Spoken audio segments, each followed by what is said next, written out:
So we will begin the recording. Welcome and good afternoon again to the Teaching at a Distance webinar, Managing Your Online Classroom. Today's session is sponsored and presented by the Technology Training Team, otherwise known as T3.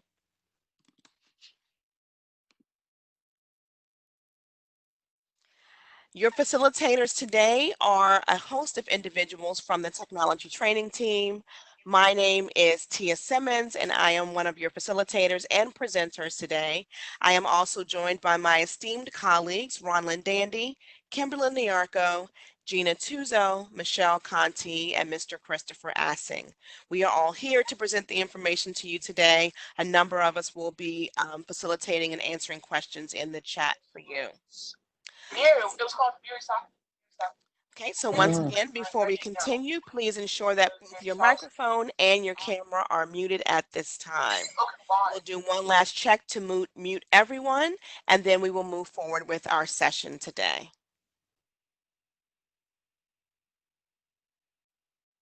As mentioned earlier in today's session, we are actually going to have you navigate and use one of the tools that a lot of the teachers use in our district, and that tool is called Pear Deck. Pear Deck allows you to be able to present content and information in a different format, but also allows you some control in sharing links and being able to navigate slides for others. So in a moment, we're going to place a link in the chat window to allow you to navigate to Pear Deck. But before you go there, let me give you instructions on what you need to do. Once you click on the link that's going to be pasted in the chat, it's going to open you up into a new tab. So you'll be leaving the WebEx window. You can still hear me, but you'll just be in another space on your device. On the screen, it will ask you for a code, and so we will give you that code, and I will also repeat the code audibly in case you're typing so that you can hear it. And then once you have that code written, it's typed in, it's going to ask you to enter your Prince George's County Public Schools credentials. So let's try this all together. And I'm sure by now you've learned lots of patience teaching online. So we thank you in advance for yours in this session. In the chat window, if you have not opened your chat, you want to click on the speech bubble icon in your participant panel. Once you see the chat, you will see a host of links that are there inside of the chat. Let's utilize the last link there that says app.peardeck.com/join.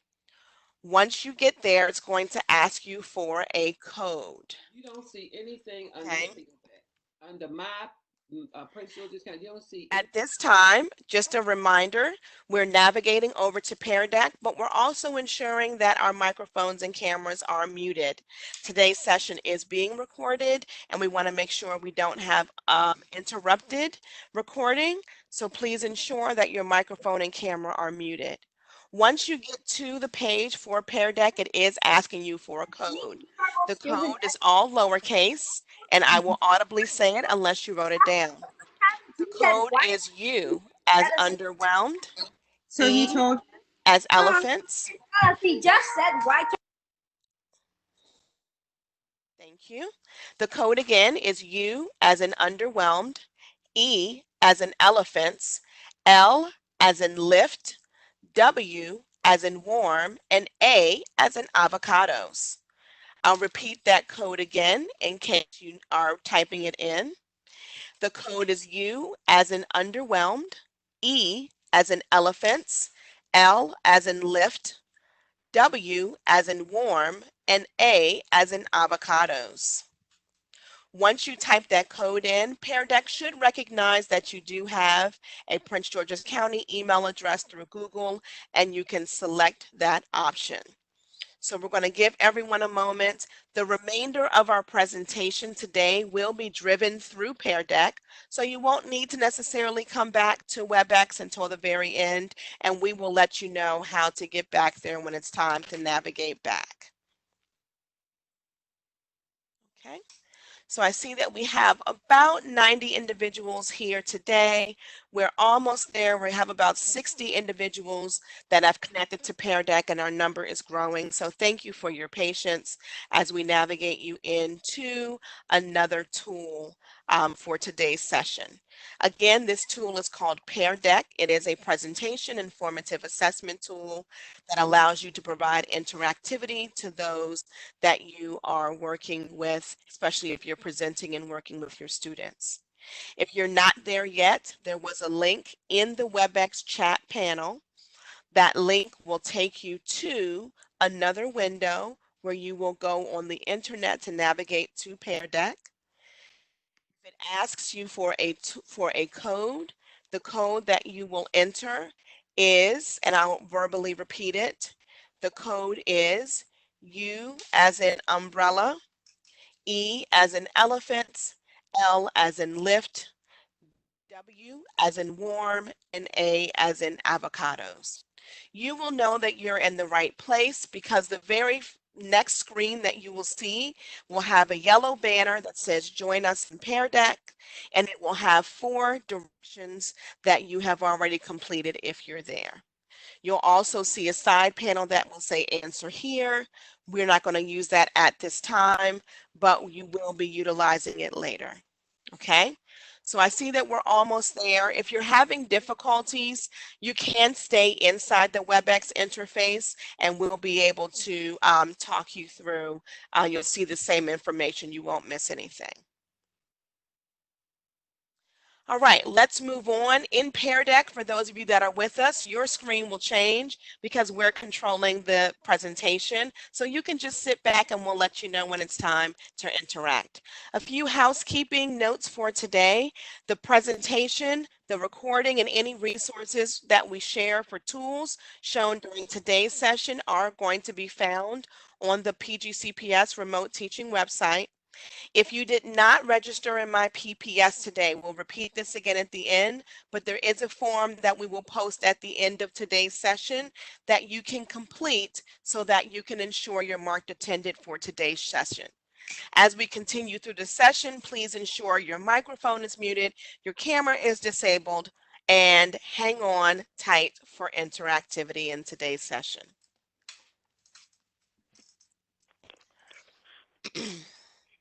Now today, this is a part 2 of the session we did originally during that first few days of training. So today's session is more focusing on how to manage your online classroom. We started initially with how to set up and get it established, but today we're going to talk about how to manage it. So we're going to look at some of the items that we covered in the last session, like using your online voice and establishing your tone, setting expectations and building community, and really how to take your instruction from your physical space to your digital classroom. And we're going to cover all of that today. Just a note about today's section, even though we're going to have some interactivity, this session's focus is really concepts and theory and the process of teaching at a distance. So we'll be giving you some general guidance and some practical examples as we go through. But if you need more specific information about curriculum and what you need to teach, you'll need to visit the Teacher School Staff Distance Learning Guide.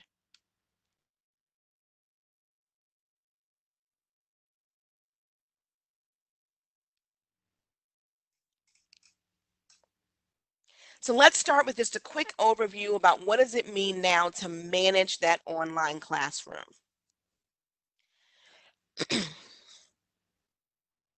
There are all kinds of things that you do in your regular classrooms, your physical face-to-face classrooms, that you now find yourself managing and having to navigate online, like managing disruptive students or even giving out rewards to those students who are doing the right thing, establishing those norms and keeping your students engaged in instruction while still ensuring that your expectations are clear and that you've communicated. So let's get ready to dive in and look more specifically at some of these things that you're going to manage and continue to manage in your online classrooms.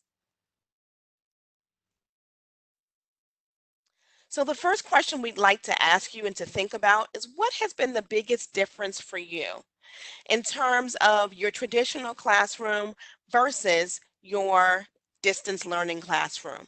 If you're in Pear Deck, you should see a box on the right-hand side that says answer here. So we're going to ask you to take a minute and type your answer in there. If you're inside of WebEx, please feel free to use the chat to post your answer there as well. We don't want to exclude you and leave you out. So the question is, what has been the biggest difference for you moving from a traditional classroom to one distance learning? If you're in Pear Deck, type your answer on the screen to the right. And if you're in WebEx, you're going to type your answer in the chat.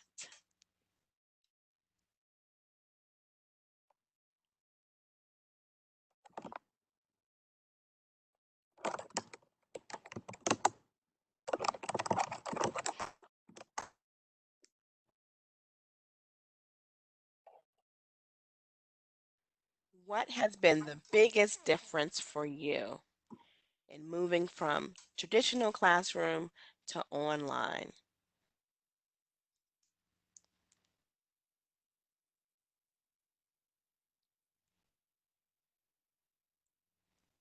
Okay, so we have a few answers coming in through chat. We know we have a few answers coming in through Pear Deck as well.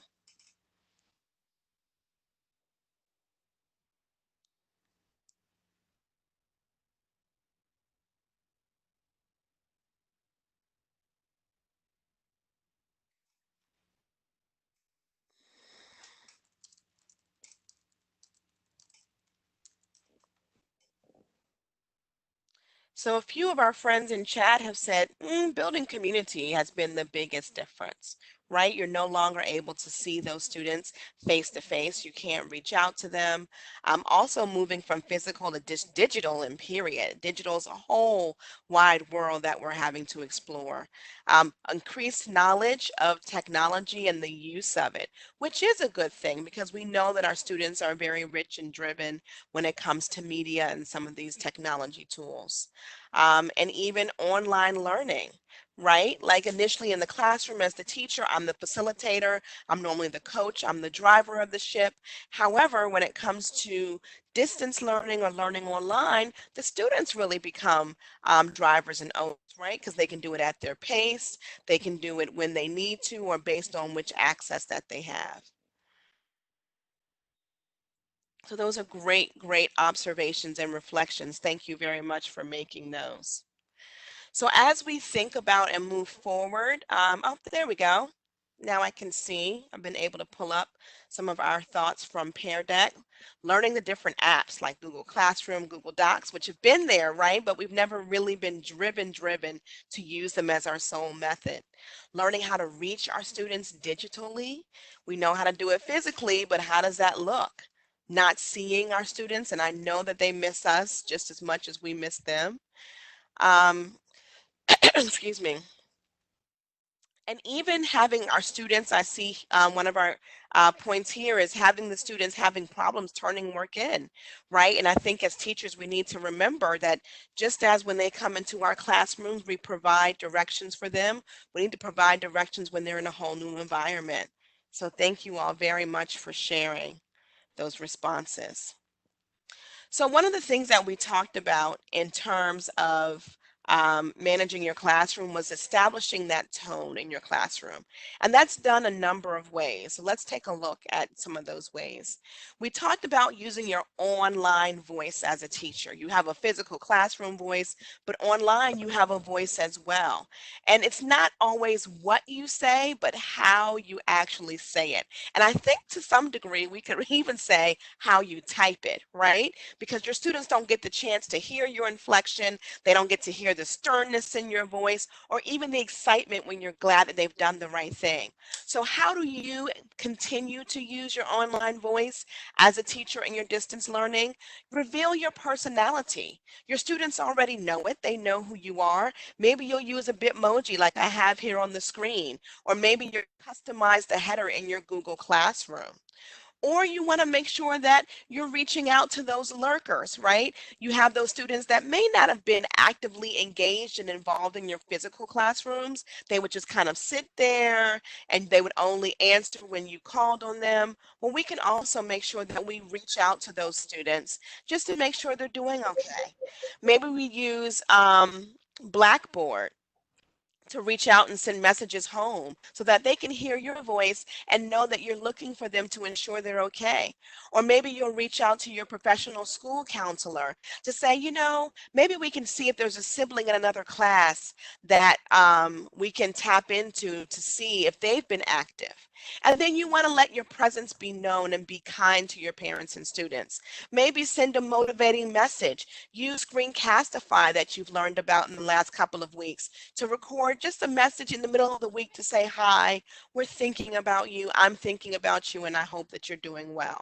So these are just some ways that you can continue to use your online voice with your students. The other thing that you want to do is you want to set those expectations online. Okay, just the same way that you would set them in your classroom, you want to make sure that you're setting them up online. And so just think about this. The difference between the almost right word and the right word is really a large matter. 'Tis the difference between the lightning bug and the lightning.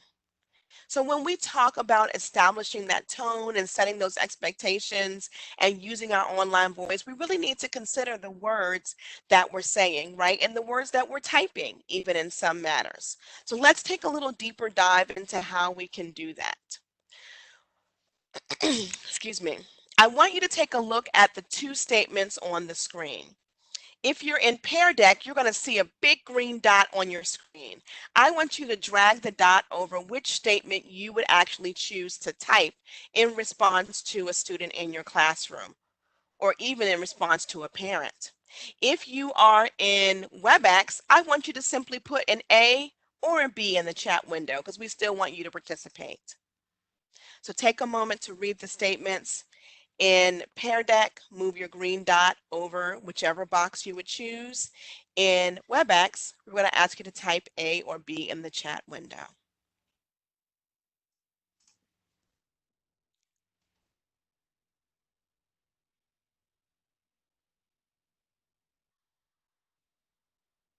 So we see some movement.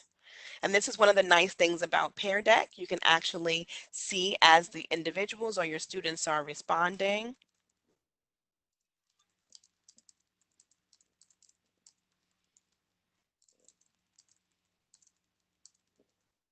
So we've got kind of a mixture there, but most of our dots seem to be centered over into the B column, as well as most individuals in our chat in WebEx have also mentioned B. Okay, let's look at another example.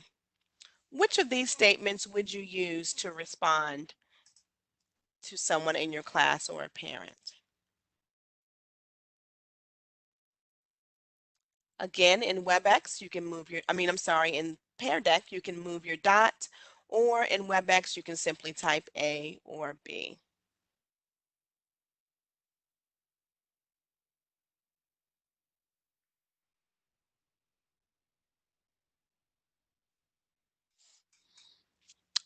There we go. I think we're getting the hang of it now. Most people in both WebEx and Pear Deck have said A, and that is the more kinder response that we want to give. One more. We'll do one more example. Which of these statements would you choose?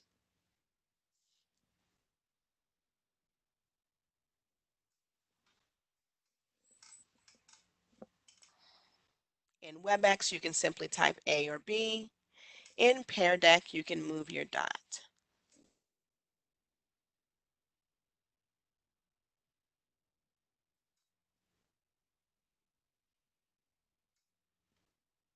Okay. Excellent. I think we're all on the same page. We realize how important it is to ensure that it's not necessarily how we're trying to say it, but that we're actually making the effort to be more kind. So here are just some considerations, and again, you'll get access to this presentation once it's posted on the remote teaching website. But these are just some things to think about in terms of your responses to both your students and your parents in responding to questions, or maybe they're having challenges. Just consider the difference in the words that you use. And this communication doesn't only apply to what's in classroom, but it might also apply to what is in your emails. So let's talk a little bit about some email communications. Now, the question I want to ask you is, are you more apt, and I know we have an extra T in there, but are you more apt to be patient and empathetic in order to be successful in your email communications? So when we talk about being more apt to be patient and empathetic, we want you to remember four things. Consider your audience. Remember that you are the educator and the professional. So we want to remember to use professionalism in our response. We want to establish that tone and be clear in what we're providing in terms of information. And we want to make sure that we're responding in a timely manner. Okay, so those are just four things to remember. Now, in addition to what we're saying when we're working and trying to establish that tone in our classroom and to set those expectations, we need to also remember some of the variables that our students are facing. They may have environmental distractions, right? Now they're at home with everybody, with their siblings and their mom and their dad, maybe a grandparent's there, or maybe they have an ill family member. Maybe someone in their home has actually contracted COVID-19 and they're dealing with the stresses of all of that. Or maybe their level of access is different. Their Wi-Fi might not be the best, or if they applied for the other Wi-Fi, they haven't gotten it yet, or they're having to share devices and they have all different phones. And just consider these when you're working with your students. So even as much as we're trying to establish that tone for them, we want to just kind of keep in mind that just like we're dealing with all of our things at home as we're teaching online, our students are also having to deal with some other variables in their own homes. You want to also consider your student workload. In the classroom, we have more liberty and free time physically to do some other things with our students, but we want to be careful that we're not posting too much work for our kids, okay? Even though we want them to be able to try different things and do different things, we might have to pace out what we're given. Some of the things that we're asking them to do may be required, but some could be optional. And we want to make sure we're giving a variety of resources so that we're not adding on to the workload they already have in addition to some of those environmental distractions that they have. And remember that as teachers, we still have to differentiate our work to our students. So if we decrease the workload and make sure we're reaching our learners where they are, they will definitely succeed. We also want to remember to stick to the schedule, okay? And as we prepare to talk about the schedule, just a quick reminder to make sure that your microphone is muted at this time, please.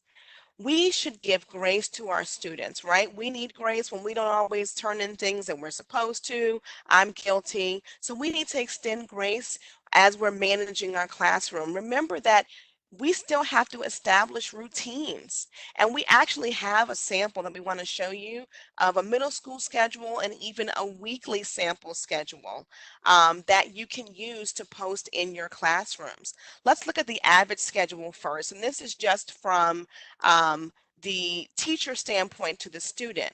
But here you can at least see that the students know when everything is expected. They know when they can communicate with their teacher and where they should be during the course of the week. Okay, so it's really important that we establish that schedule with our students and we make sure that that schedule is online for them. So post it in your classroom as a material. Have a section where you have parent and student resources that they can go back to. I want to show you another quick example of a weekly planner, and this actually comes from a website called Slides Mania, and they have all kinds of templates, and it looks a little maybe elementary, but it can be adjusted for secondary. But this is an example of a kindergarten schedule where the teacher has laid out for the week what the students are going to cover and what they're going to be engaged with. And if you click on one of the days, you will actually get into another slide. You're looking at the finished version, but it will actually talk through some of those lessons. So depending on how many lessons you're teaching that day would depend on the numbers you have here, but it's just an example. And it's a way that you can help establish those routines for your students. Okay. And finally, flexibility is the key. You will get this presentation again. It will be posted on our distant remote teaching website. So you'll be able to go back through and click through some of the examples. In addition to establishing the tone, making sure we have communication, making sure we're sticking to the schedule, we also need to make sure that we're building that community. And so we're going to switch gears for a little bit and talk about how we continue to build community with our students. And my colleague Ronlin's actually going to shift us over and help shift us from the productivity aspect to the people aspect of managing our classrooms online. Hello, everybody. Hey, Welcome Ronlin. again. Hi. Hi, Tia. Hi, team. Hi, everybody. Again, as Tia mentioned, we want to think about building community and digital citizenship while you're building that community. We've got several links that are listed here. We're not going to click on all of them just in the interest of time, but we just want to make sure that you're aware of some of these really cool tools that we have here. You want to consider how you're going to encourage good digital citizenship and personal responsibility when it comes to working online, because I know somebody mentioned student accountability when they were talking about the hard things about working online, is making sure that students are accountable. So there are some things here that address being a good digital citizen and becoming accountable for your work. And I'm going to show you one piece here that is our digital citizenship curriculum. There's information here from Common Sense that will give you information about creating good digital citizens.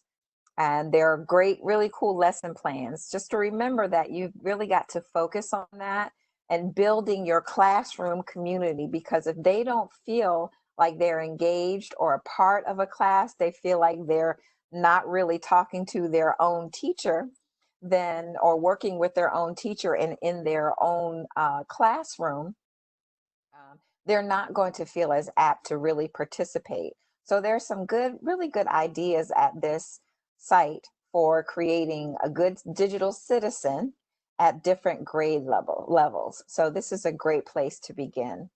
Okay. We've also got, and actually before we leave this slide, just to remember when you are looking at this slide, and we'll post it on our remote teaching site, that you will have access to every single link here. Just in the interest of time, we're not going to be able to go and click through and show everything. So make sure you're thinking about the whole student, the whole child, and the whole as a class, how you're going to work together when you're working on creating your digital citizenship. Okay. All right. So we have some other portions here where you can get to know your students as you're building community. Of course, some of you already know, I mean, we all know the students because we were halfway through the year when our schools were shut. So we know the students, but we need to give have a different knowledge of the students, because now they're working all completely online. So they're going to look at things a little differently. You got to give them that opportunity to show who they are. So you may do some things like Spirit Week. And here is one of the examples for Spirit Week that we have, where you might have students do a specific task during that specific week to show their school spirit or their classroom spirit. Now, these may sound like little silly types of activities, but they're really good in the sense that they build community. There's one positive protection day. Monday is that day. And learning cap day. What's your favorite hat? Okay, so doing those kind of things to get them excited about coming to the class and participating in the class is a really cool thing to do. So you want to make sure that you focus on, again, the whole student. Another example is you can, let's go to our second example, yes. And these are all really cool examples. Some of them posted by our very own teachers. This is a shout out to Greenbelt Elementary. Um, and thinking about, again, how you can have those spirit week types of activities. Or even if you're not planning and you don't have a spirit week per se, you could have a spirit day, and decide, okay, on the fly, that tomorrow is going to be this special day that we're going to dress for this. Wear your school pride. Um, and just thinking about different ways that you can impress upon them that they're part of a group and part of a family. Okay. Some other types of tools that you could do is you could have different incentives for them. You can do virtual assemblies for your teams. You can also have virtual celebrations. Perhaps you have a student you know is their birthday. You can do a celebration. And finally, from this page, you can do an activity where a student is the student of the week, which is really cool. You can get them to actually create a slide where they show that who the student of the week is.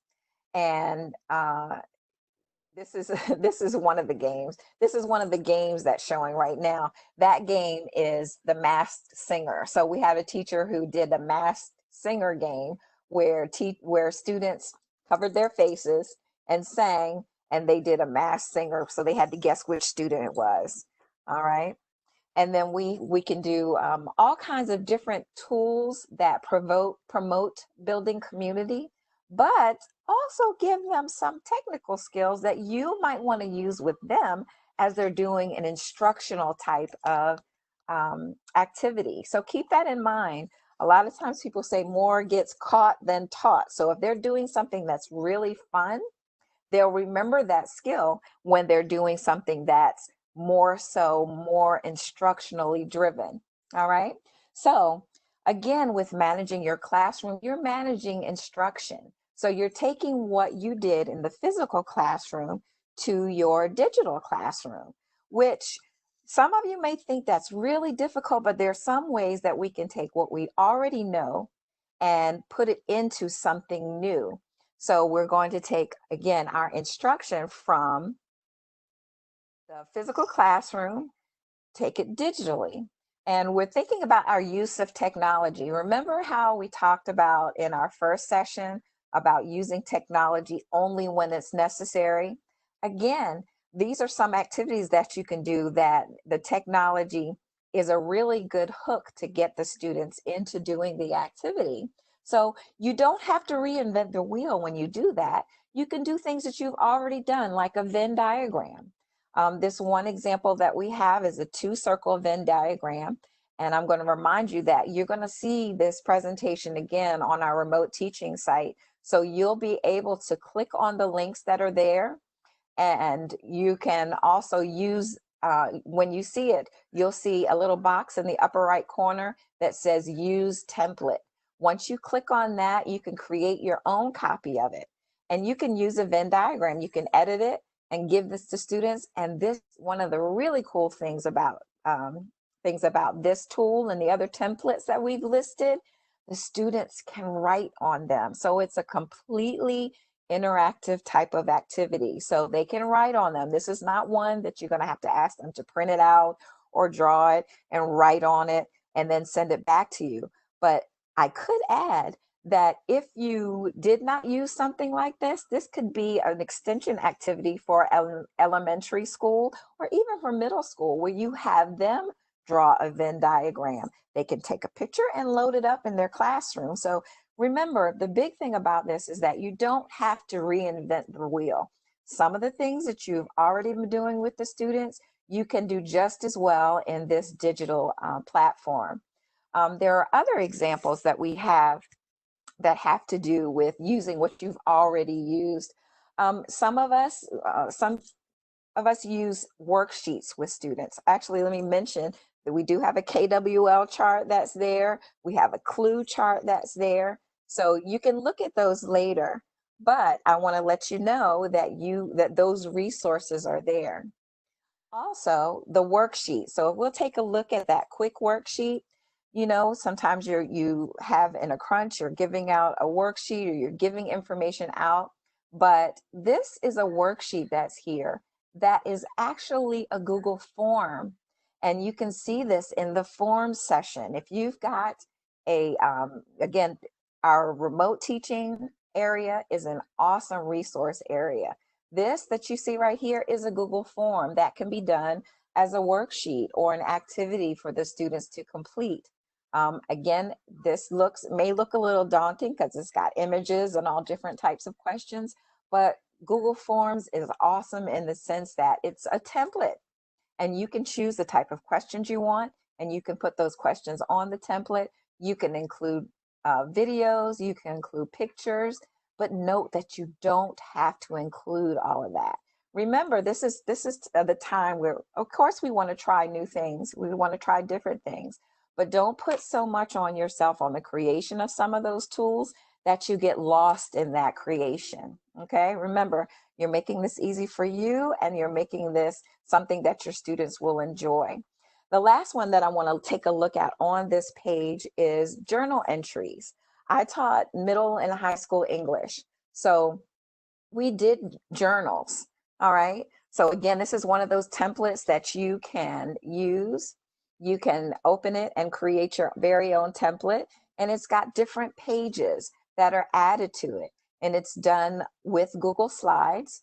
You can make it a journal entry. You can make it, this one is a math journal where they include different types of questions. You can even create something like this for the students to do. And when they're in the Google Classroom, you can make it so every student gets a copy. So they get their very own copy of assignments they can do during the week, which is really, really cool. And if you have not checked out that Google Classroom session, check it out, okay? These may seem difficult, and another session you'll need to make sure you're familiar with is Google Apps. So if you're doing slides, Google Slides, this is a perfect type of activity to learn to do. So these are, again, great templates. Remember, we want to make things simple for everybody. So if you go to this presentation again, you can click on that link and you can create your very own template to get yourself started. Okay. So with that said, in thinking about the different types of assignments you're doing, you have to think about your student work.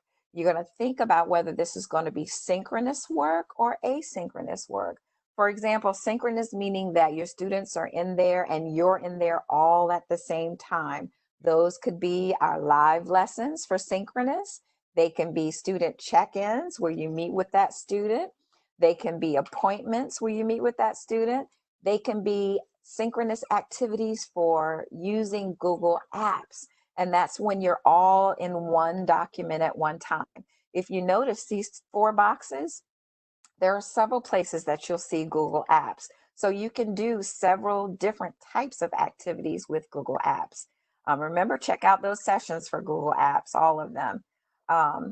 You also you can think of the asynchronous types of activities. And those asynchronous types of activities are those with specific due dates, viewing recordings. For example, if you use Screencastify to record a session for your students, you want to make sure those are items that they can look at their leisure. Well, leisure at their work time for school. So you want to make sure, just think about that as an asynchronous activity. They don't all have to look at that at the same time, okay?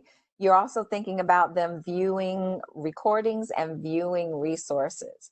And then think about, are the assignments that you're going to give the students individual assignments or assignments just for the individual? Because those types of assignments for just the individual include viewing information, taking in information. They could be something like that journal that we showed, because that one is something that the individual student does.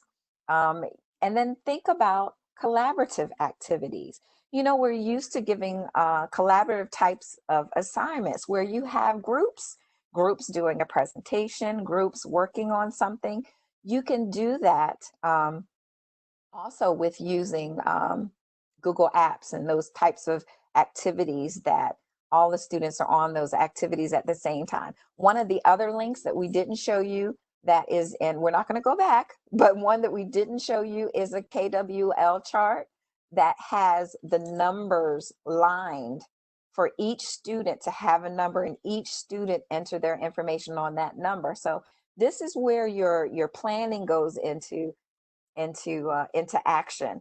If you know you have a group of students where you know they're going to be all trying to type on the same line, assign them numbers.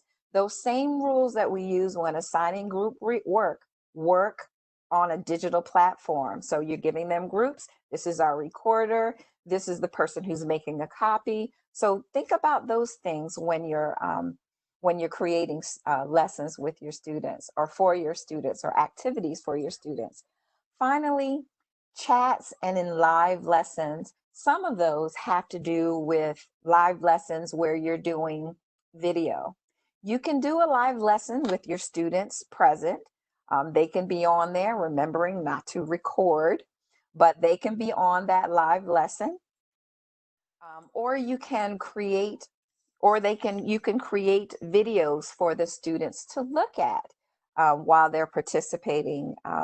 So it's not really live. They're consuming information. They're getting your instructional video to work on their own. So that instructional video, there are really cool, really big things you have to think of when you're creating that instructional video. Instructional videos, there's a rule, a 6-minute rule, that sometimes students lose interest after about 6 minutes, depending on your age. Now, some younger students may lose interest after 1 minute, may lose interest after 2 minutes. So think about your age level and how often how long their attention span is. So you want to think about that and consider chunking your assignments. For example, you don't want a student to sit in front of a computer for 45 minutes for them to listen to a video. So you want to make sure that is addressed when you're making the video. I want to remind everybody, make sure that you mute your microphone. All right.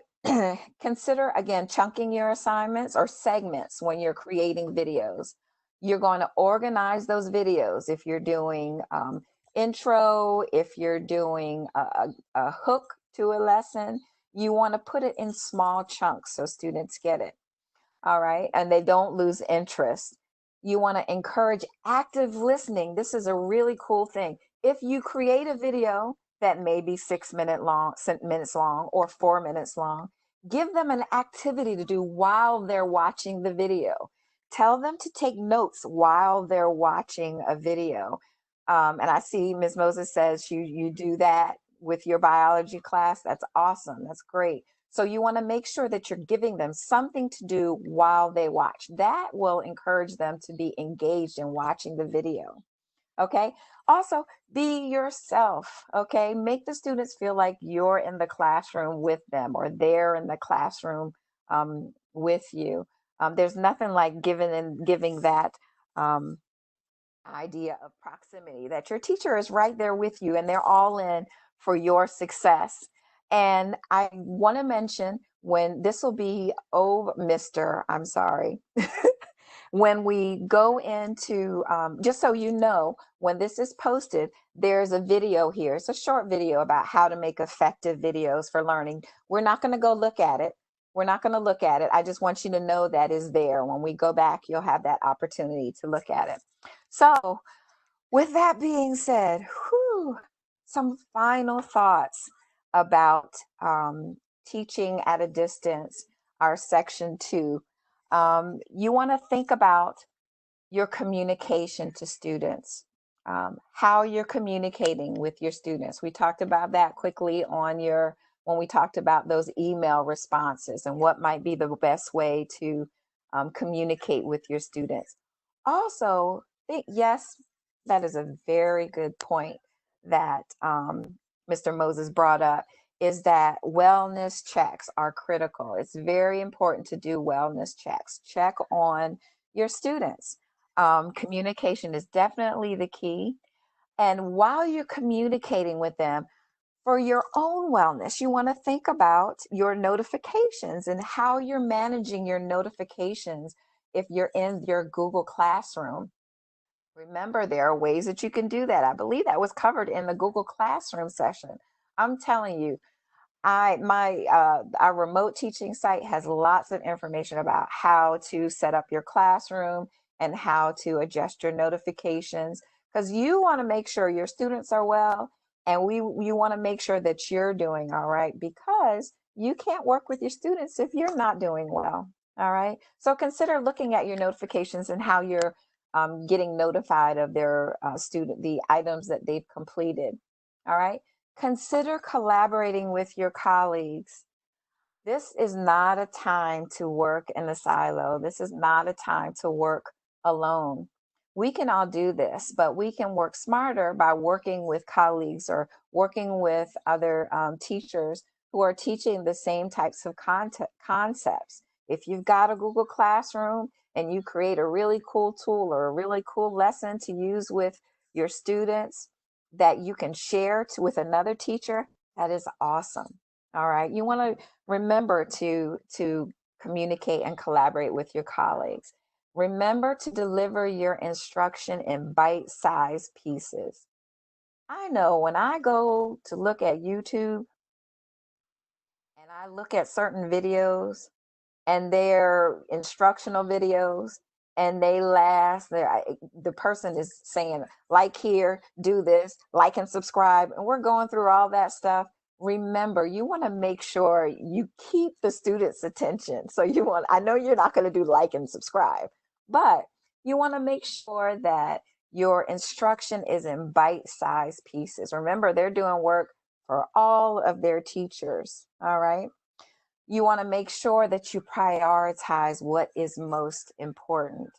Check the temperature of your students. You know, we kind of think a little differently when we hear temperature now, but check the temperature of your students. See where they are. When you have that check-in with your students, when you may have some kind of community building activity in the very beginning of the week or a certain time of the day, check to see where they are. All right, because if you give them that little bit more attention, then they may need that to be motivated to do well in the course, in their class. Okay, so make sure you prioritize what's important. One thing I want to go back, we have that little boy on the golf course in there.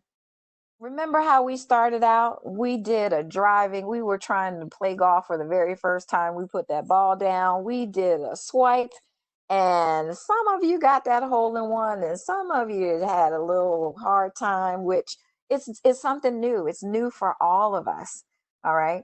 So this time we want to work towards you finally getting that hole in one, or maybe just getting par. All right.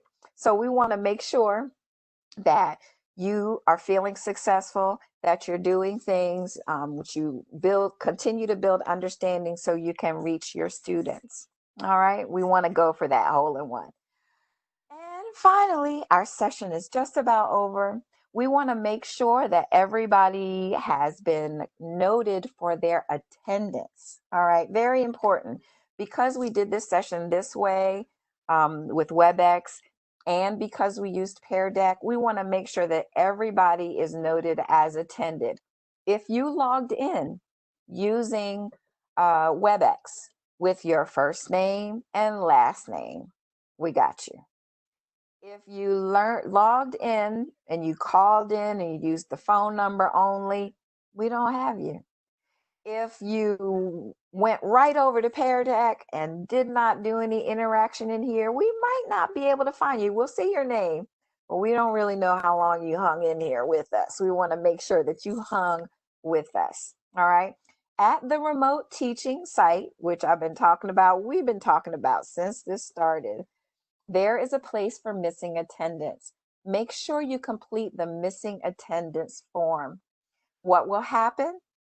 That missing attendance form, and with a combination of that, as well as our WebEx session, we'll go in, you'll get marked attended in my PPS, and then you'll be able to, once we close out the session, you'll be able to get your certificate. I know some of you are looking for certificates for completion. So we want to make sure that we get your attendance right. And that's where we need you to make sure you fill out that form. Okay. Tia, is there anything else I missed besides showing again our wonderful teammates?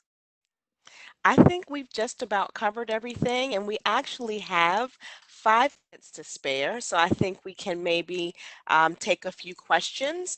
If you are over in Pear Deck, you may want to navigate your way on back into WebEx so you can join us in the same space, in the same place at the same time. And you can just do that by looking to where you have all of your applications listed. Normally, it's down at the bottom of your screen on your computer as a whole. Find the WebEx icon, which looks like a white ball with a little bit of blue, a little bit of green, and that'll bring you right on back over here at this time into our WebEx interface. If you have any questions that you may want to ask, you can definitely put them in the chat. We're going to ask you to remain muted at this time just because we are still recording. So we want to make sure that we capture your questions because sometimes we take them back and address any issues that may come about. But please feel free to use the chat for your questions. And as Ronlyn mentioned, please make sure if you don't see your first and last name in WebEx that you fill out that missing attendance form. Sometimes it's really hard for us to figure out who you are. If Ronlyn just put Ronlyn, there's actually more than one of her in the world. We wouldn't know who well, she says there really is just one of her, but the name is somewhat One me. just one. The name is somewhat popular, so especially if you have a very popular first name. So please ensure we'll get that link put back in the chat window for you. But at this time, I do want to ask if anyone has a question about the content that we covered today, please feel free to put that in the chat window as we kind of wind down our session for today. Rollin and I think we would be remiss if we did not mention that our presentation today was brought by a team of people, and you saw the pictures at the beginning. Our names are at the slides at the end, but you also have a T3 person assigned to you that can help you if you have additional questions. I do see a question about the code for Pear Deck. We will put that code back in. On in the chat window for you, but just know the way that Pear Deck actually works is once we finish the session, you actually won't be able to go back to it live. But what we do when we're done in Pear Deck is we do something called publishing takeaways. And when we do that, you actually get an email because you logged in that gives you all of the slides that we went through today, in addition to what you typed in as answers or maybe the interactivity that you did. So you will, if you went to Pear Deck, be able to get a copy of the slides today. If you weren't able to, no worries. Our presentation will be posted on the remote teaching website. You really want to go back there, as Roland mentioned. It is chock full of information.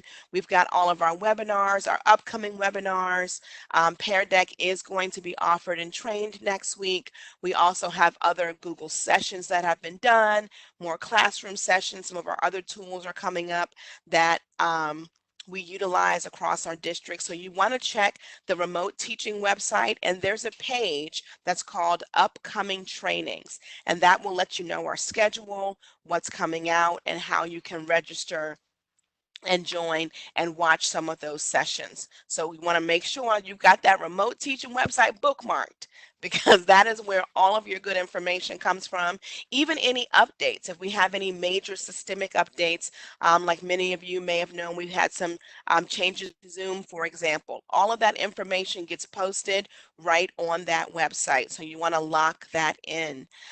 Also, if you need to know who your T3 person is, you're like, Tia Rollin, I hear you. Are you my person? I don't know. This is my school.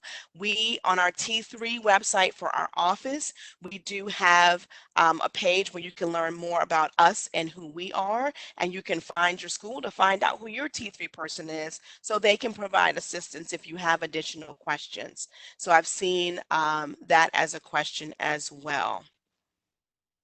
All right, I'm just going to take a quick look back, Ronlyn, and anyone else from the team. If I'm missing a question from the chat, since we have about 2 minutes, please let me know and I can make sure that we address those. Let's see. Yes, we will be having Pear Deck's training coming up next week, so check that upcoming trainings page on the remote teaching website. Definitely make sure you check that website.